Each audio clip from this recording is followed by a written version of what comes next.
花籃。咁首先我哋鋪咗玻璃紙喺上面，擺咗濕嘅花泥，咁就可以開始插花噶啦。咁我哋首先以柳花葉去做一個線條嘅鋪排先啦。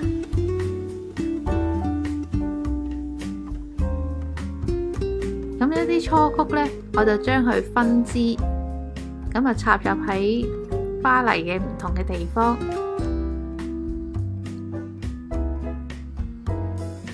咁尤加利葉可以做一啲長啲嘅線條。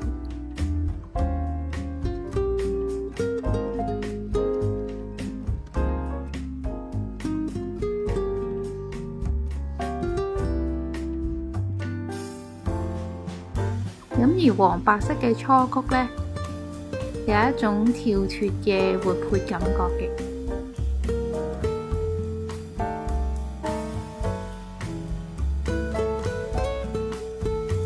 咁我哋開始加入龍船花啦。咁橙色嘅龍船花呢，會提升呢一個花籃嘅一啲鮮亮嘅色調啦。咁呢個時候開始加入一啲桔梗花啦。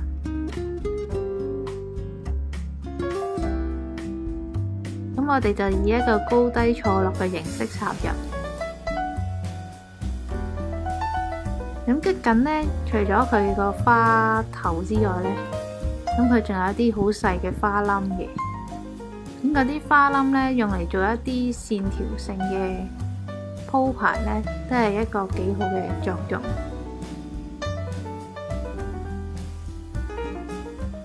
會令到成個花籃呢都會生機勃勃嘅。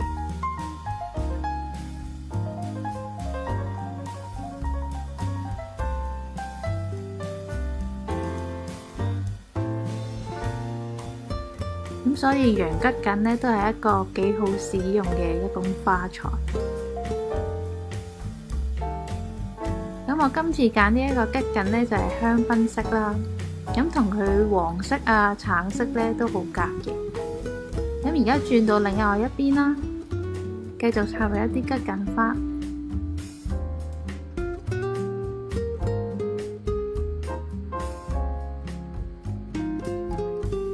同埋一啲初菊嘅。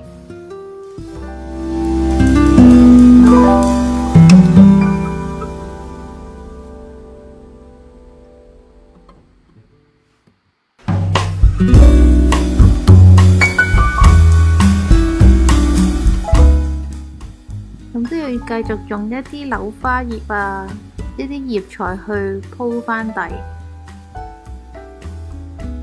咁呢就可以遮到花泥啦。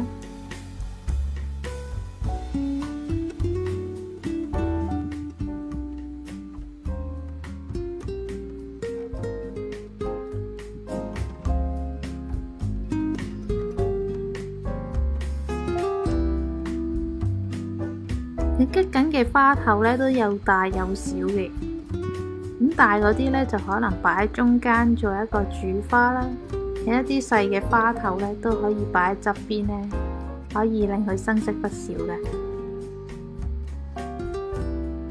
咁龍船花作為一個線條性花材，咁我哋可以擺喺側邊，將佢拉一長佢。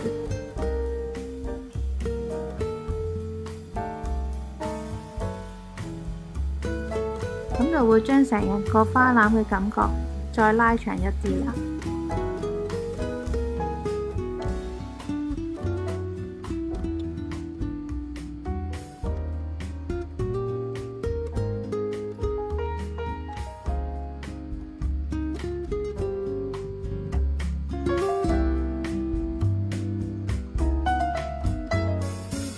咁個花籃就